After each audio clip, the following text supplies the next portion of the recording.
and the Batasang Pambansa is not in government, is run by a caucus, and who are the political party regions. Then, of course I know I'm right. I know I'm right. The trouble is that the Western press doesn't seem to be conversant with the parliamentary system. You know, you're used to the President of the United States, even if you are an Asian. But you cannot place in the same category because we have changed our form of government. I'd like to ask another question about the peace and order situation.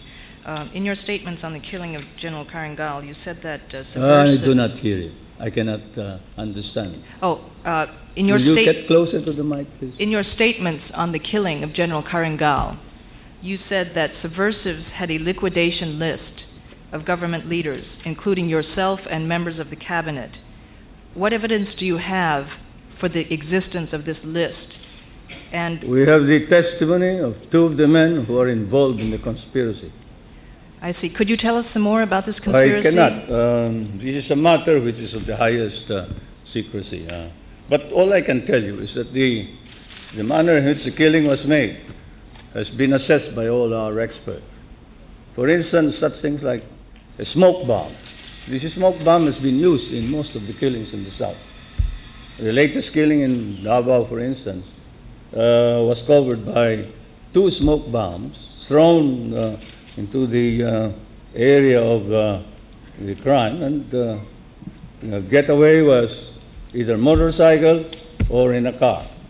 Two of them backing them up. This is what happened here. Mm-hmm. Now, we have been talking about assassination plots. Perhaps we should go back to the period before martial law was proclaimed in 1972. There were 7 attempts at assassination against the president. There was an attempt to kill the Minister of Defense in broad daylight. There was an attempt to kidnap the American ambassador and burn the American embassy. And there was an attempt to kidnap the foreign minister of the Philippines, etc., etc. Bombing of City Hall, bombing of the Constitutional Convention, and parades and demonstrations in the streets proclaiming that the subversives would take over the government. Now, when I see those demonstrations, therefore, and riots, and obtain evidence to the effect that they are being incited by the political opposition, I wonder whether they know exactly what they are doing. They are opening the gates for an infiltration by the subversives and terrorists into their ranks. And I have no doubt that this has happened. In your opinion, the people responsible for killing General Karangal were definitely NPA. They weren't criminals. No, I'm not saying NPA. I'm saying subversive terrorists. What type of subversive terrorists? There are several types of subversive terrorists in our country. There are MNLF, NPA. There is the new Communist Party under Prudente.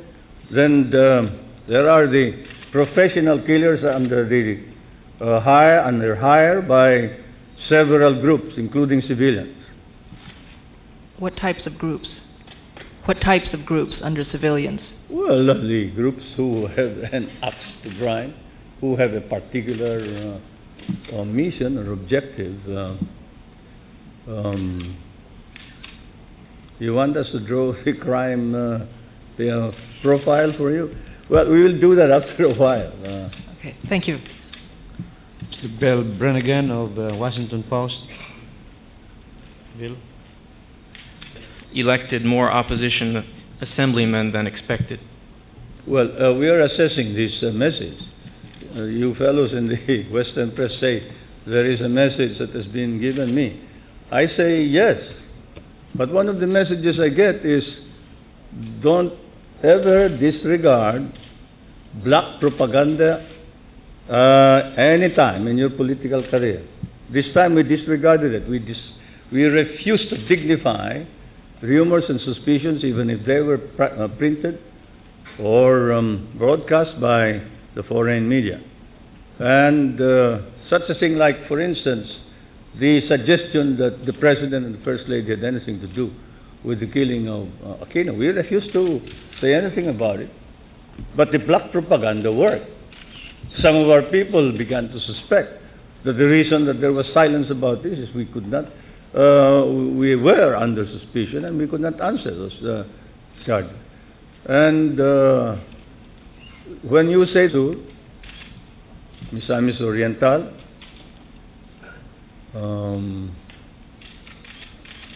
a party caucus, and this will require her making a decision. She is, of course, very deeply disappointed about Metropolitan Manila. And that's why she has been quiet and has not them with all the legitimate tools at our command. I consider the decree-making power a legitimate tool against the subversives and terrorists of my country. Thank you, sir. If I may just follow up on the question of Mr. Lohr, if the aspirants improves. Well, can you tell me a better reason? As far as I know, sir, the only person who has indicated any intention of running is Minister Enrile, who says he will run if you or the First Lady don't. Is this meant as a... No, does this remark refer to Minister Enrile? I think that was a political gimmick for his election to the Batasan. I always tolerate things like this, but I am sure he is not the only one who said it. Several other KBL members said it. And, well, that's their assessment. I presume that they need a little more moral boosting. That's why they are talking about 87. And they think that they have won an election. They just lost an election. Sir, if I may just follow up on Ms. Liu's question about General Caringal's murder. You have indicated that the possibility of it being communist subversives. Are you also leaving your mind open to other possibilities? Oh, yes. We have several theories. Because I know that one of the newspapers today reported that organized crime might be involved. Is that also a possibility? That's true. That's possible. Okay, then you have not reached... Just like when we assessed the matter of the Cebu demonstration, everybody was kicking about the politicians and all that. When the pictures were assessed, most of those in the forefront of the riot were police characters, identified by the policemen of Cebu. And so I realized immediately what was happening, that they were using these professional criminals for their own purposes. And this could have happened in the Caringal case. Is it possible that it may be organized crime without any links to communist subversives? I cannot imagine organized crime without any links to communism here in this country. Okay, sir, just one final question. On the Aquino assassination investigation, you said in September that you were convinced that not even a low-ranking soldier was involved in the crime.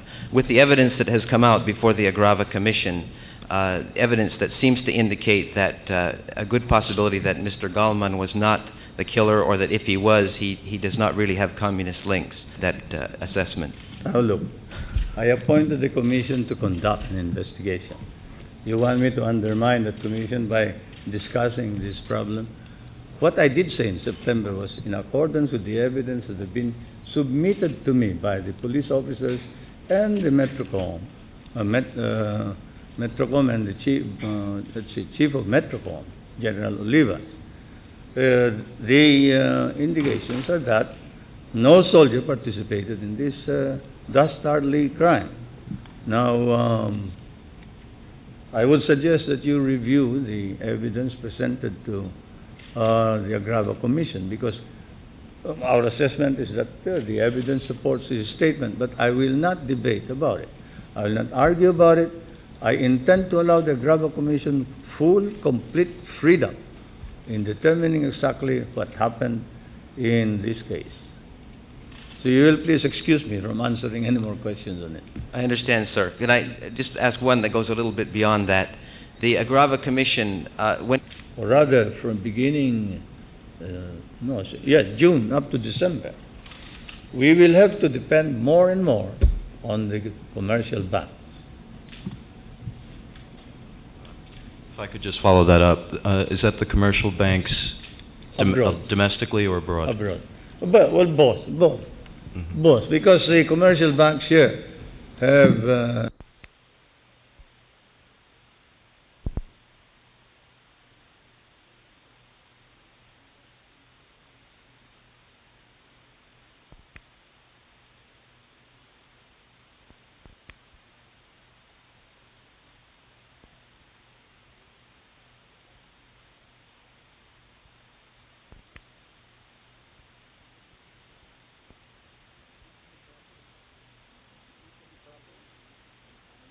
proper, and I am equally proper with the United States.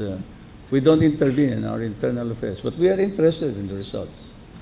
Thank you very much. I think there's some more. While simultaneously coping with the continued decay of the economy and the growth of an armed revolution in the countryside.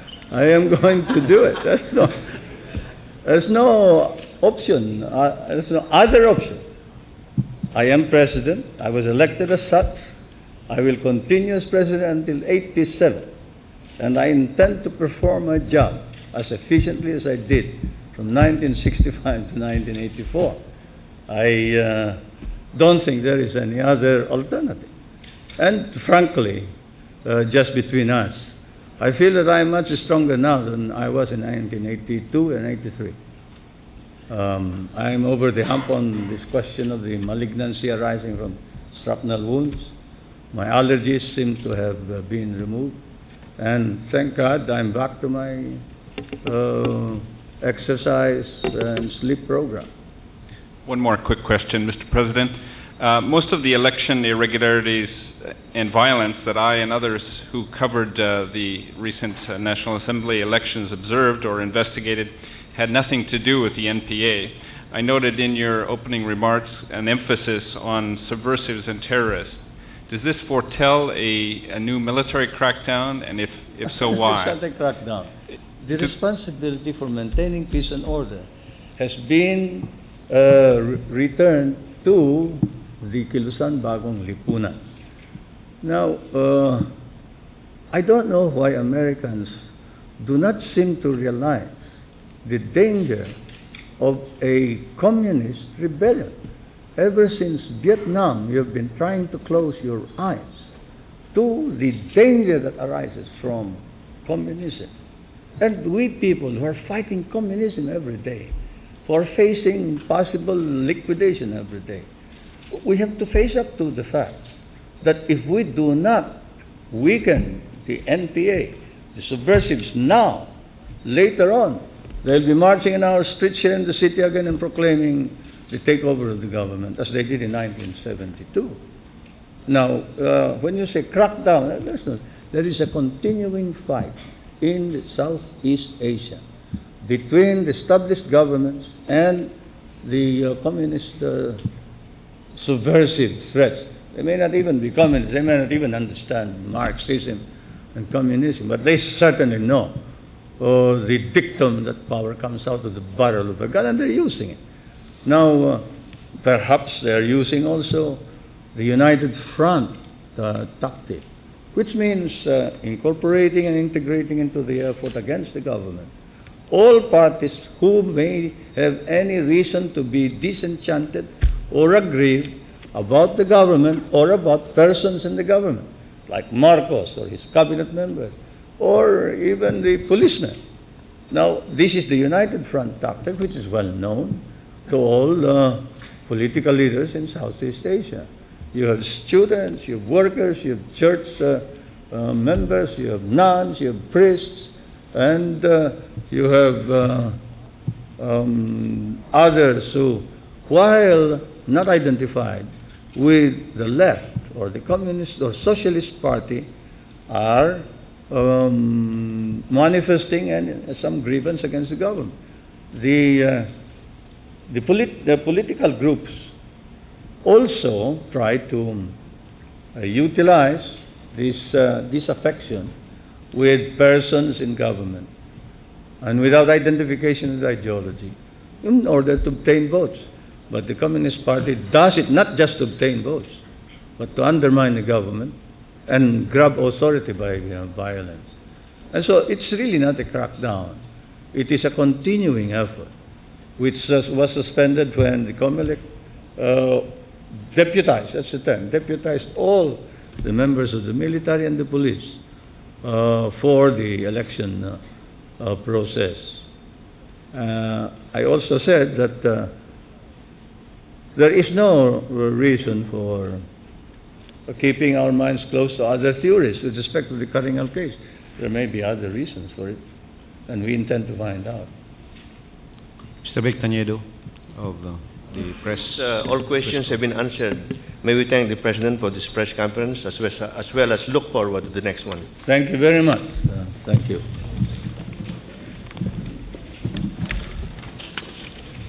You will keep the papers here. Well, I hope that